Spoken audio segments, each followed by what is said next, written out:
On the edge of a small town where the houses leaned close together like people sharing secrets, there lived a girl named Eliza. From the time she was very young, there was something unusual about her, something everyone noticed, but no one really understood. Around her neck, tied in a neat, careful bow, she always wore a green ribbon. It was the color of deep summer leaves and moss in the shade. The ends of it hung down the front of her dress, soft and smooth, never frayed, never dirty.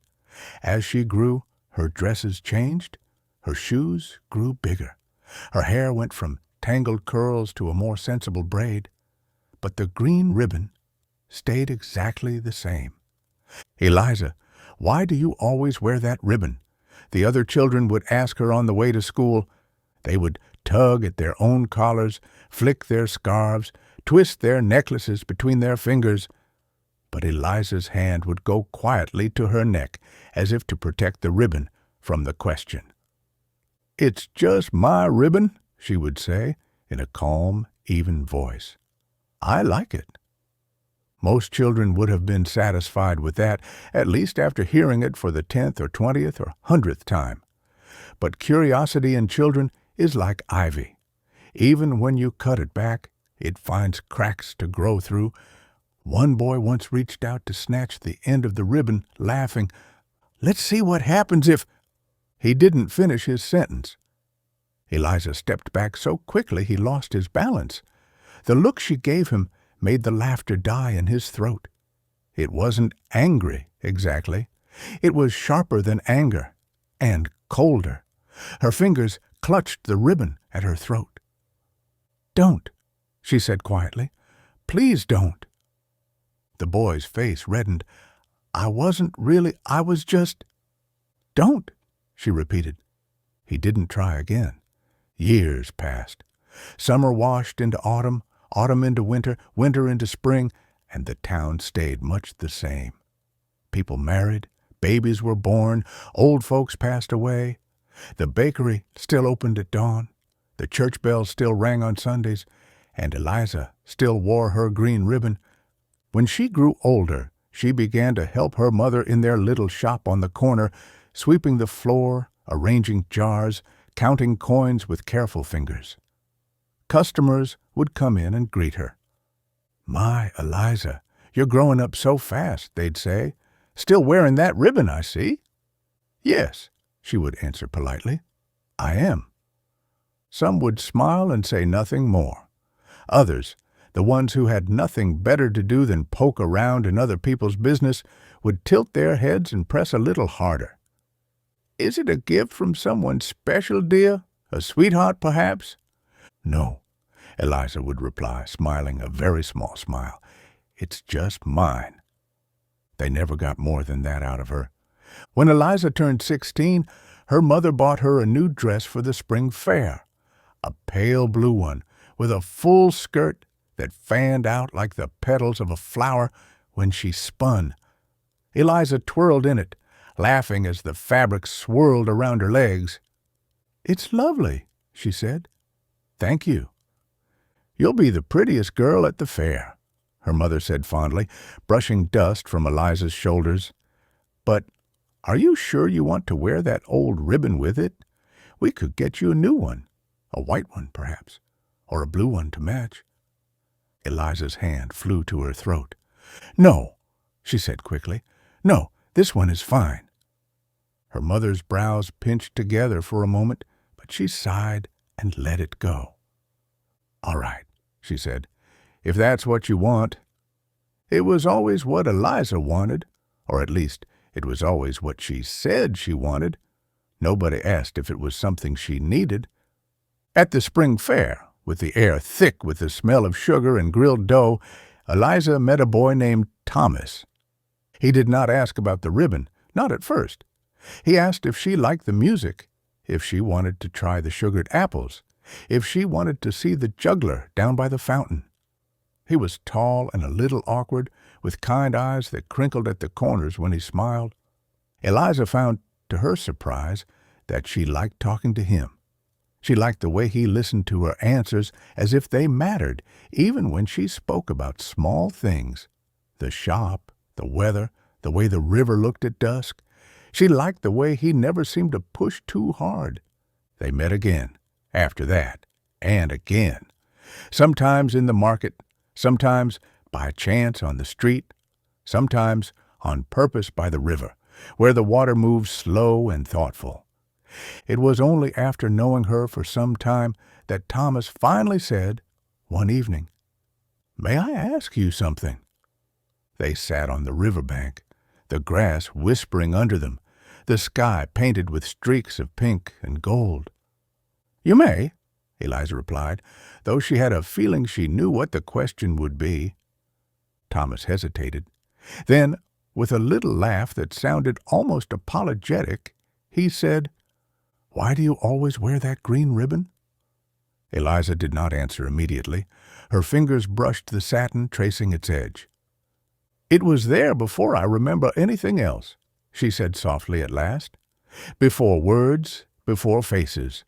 When I think back as far as I can, the ribbon is already there. It's a part of me." Thomas considered this. "So you wear it because it feels like yourself?" "Yes," Eliza said, "because it feels like myself." "Would you ever take it off?" he asked gently. She turned her head to look at him. In the fading light, her eyes looked darker than usual. "No," she answered, "I wouldn't." There was no anger in her voice, no vulnerability either, just certainty, as solid as a stone. Thomas nodded. "Then I won't ask again." And he didn't. Not that day. Not for a long time. Seasons turned over each other like pages.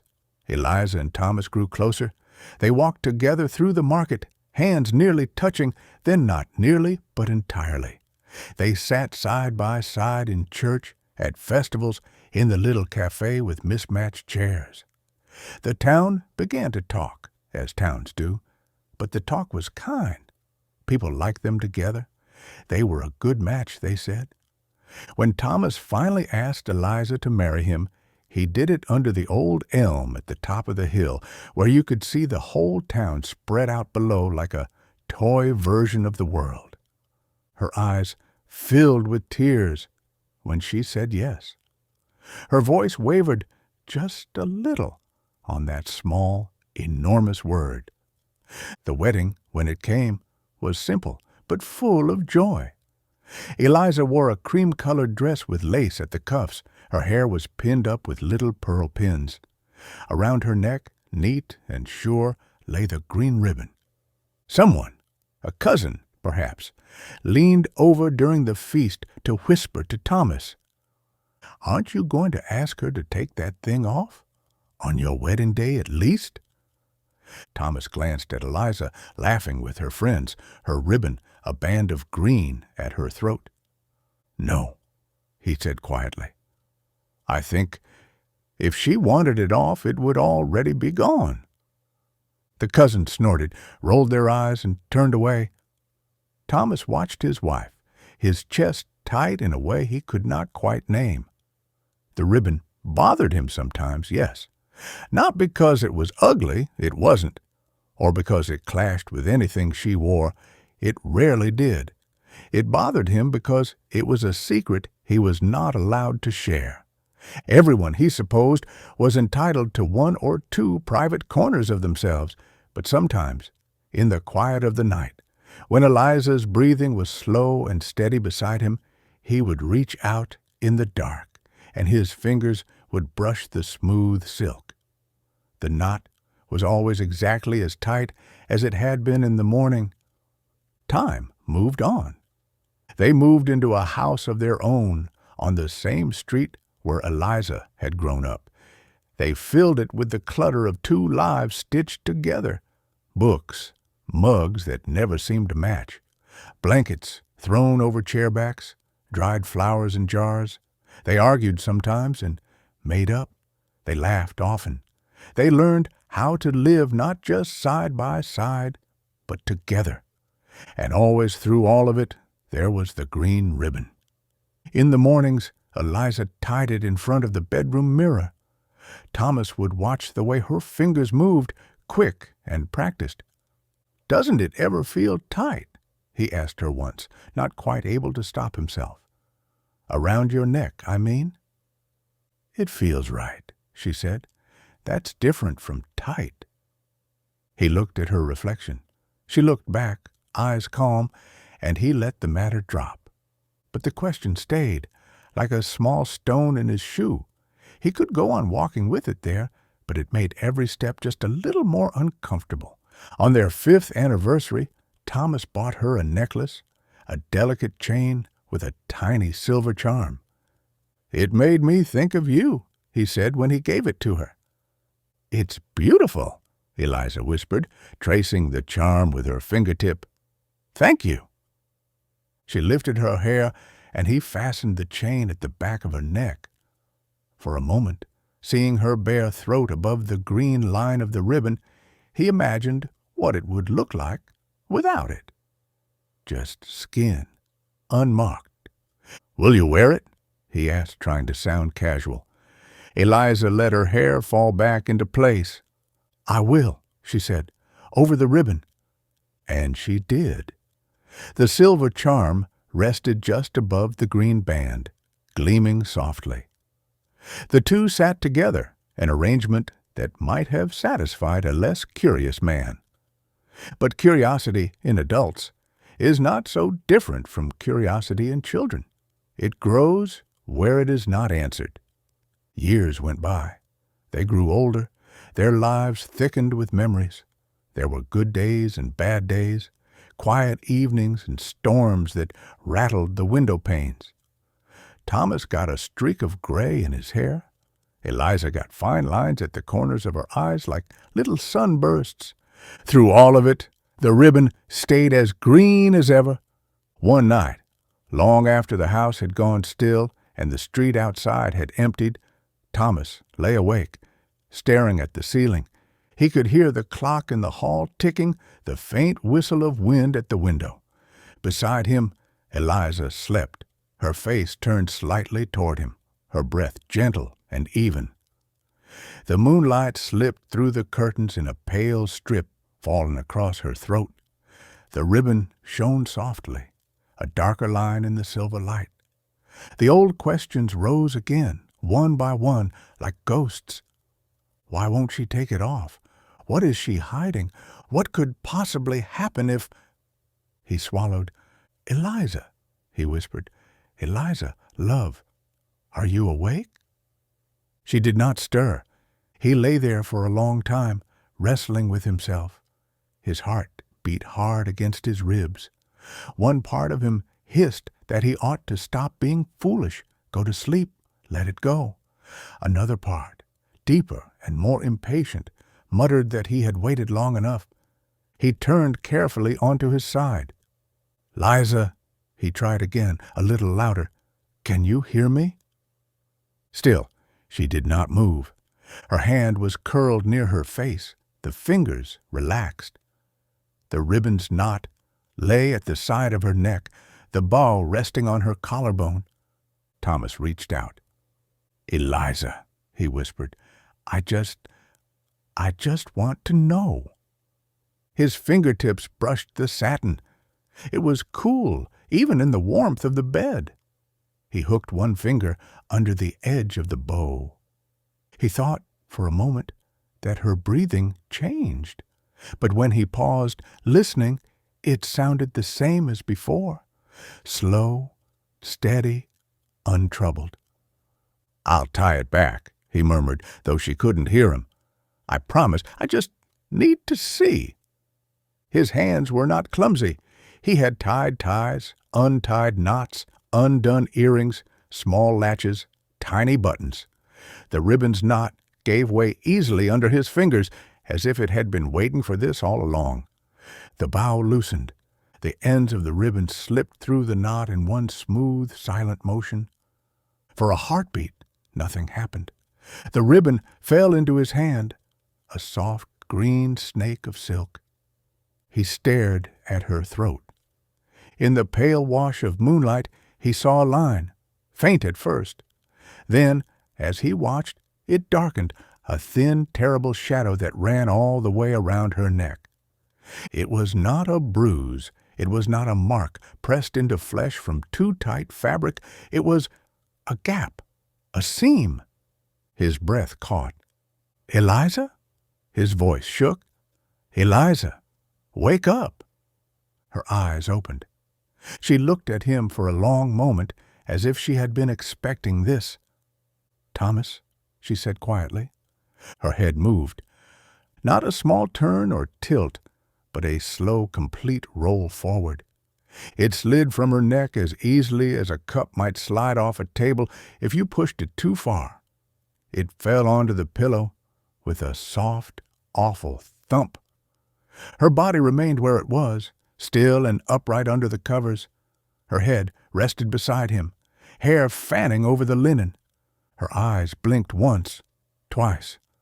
"Oh, Thomas," she said, her voice no more strained than if she had been talking across a table. "I told you I wouldn't take it off." He could not speak. Every word knotted itself in his throat. The room seemed to tilt. The ribbon lay in his hand like a guilty secret made solid. "Now you know," Eliza went on. There was no anger in her tone, only a tired sort of sadness. "Are you satisfied?" He shook his head wildly, though he could not have said if he meant no or yes, or any word at all. His mind raced in frantic circles. "How are you?" he choked out. "How are you talking? How are you?" "How have I always been?" she asked. "The same as yesterday? The same as the day we married? The same as the day we met? The only difference is that now you are looking instead of wondering." Her head gave a tiny, helpless roll on the pillow. "Would you tie it back, please?" His hand shook so badly he almost dropped the ribbon. His fingers fumbled as he tried to loop it around her neck, around that narrow nothing between skin and skin where there should have been bone and muscle and sinew. At last he managed it. The ribbon settled into place. He knotted it clumsily twice, as if more knots could keep the world from unraveling. Eliza's head lifted. It sat properly on her neck once more. She let out a slow breath. "Thank you," she said. Thomas stared at her. He did not know if he was awake or asleep or something in between. How long," he whispered, "how long has it been like this?" "As long as I have been," she answered. "There has never been a time without the ribbon." "Why didn't you tell me?" His voice broke. "Eliza, why didn't you?" "I did tell you," she said softly. "I told you I would not take it off. I told you it was part of me. I hoped you would believe me without needing to see." Tears blurred his vision. "I'm sorry," he whispered. I just wanted to understand." "I know," she replied. "Curiosity is a sharp thing. It cuts both ways." They lay there in the dark, the silence between them full of all the questions he could no longer bring himself to ask. In the morning, the sun rose as it always did. The town woke. People yawned and stretched and opened their doors. The bakery put out fresh bread. The church bell rang the hour. Inside the little house, Thomas and Eliza went about their day. He made the tea, his hand still unsteady. She tied her ribbon in front of the mirror, her fingers as sure as ever. The knot sat neatly at the side of her neck. The bow rested against her collarbone. He looked at her, at the green band that held her head to her body, at the quiet, steady way she met his gaze. "Does it hurt?" he asked at last. "No," she said. "Are you afraid?" "Sometimes," she admitted, "but not of the ribbon." He nodded slowly. From that day on, Thomas never touched the ribbon again. Sometimes, when he woke in the night and saw it there, dark against the paler line of her skin, his heart would pound with remembered terror. Sometimes his fingers would twitch with the old foolish urge to tug at the knot, to test if what he had seen had truly been real. But he never did. He knew now what lay beneath the ribbon, what held his wife together. He knew that some secrets are not puzzles to be solved, but threads holding a person in one piece. And if now and then he caught Eliza watching him with a flicker of worry in her eyes, he would take her hand and squeeze it. "I remember," he would say quietly, and she would answer just as quietly, "Thank you." So they lived, as people do, with their questions, their fears, and their fragile, precious understanding. And Eliza kept her green ribbon,